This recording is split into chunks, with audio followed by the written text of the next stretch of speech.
nos parece muy interesante todo el planteamiento que se ha hecho desde el gobierno chino de la ruta de la seda en términos ya de hoy, ¿no? De lo que significa, ¿no? Como la apertura de China, creo que es muy importante para el mundo.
Déjenme expresar, aunque sea brevemente, un cierto orgullo institucional como Universidad de Valencia por nuestro Instituto Confucio.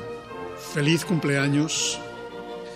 Yo no voy a decir muchos años, como ha dicho el señor alcalde, voy a decir 1000 años más para el Instituto Confucio. Muchas gracias.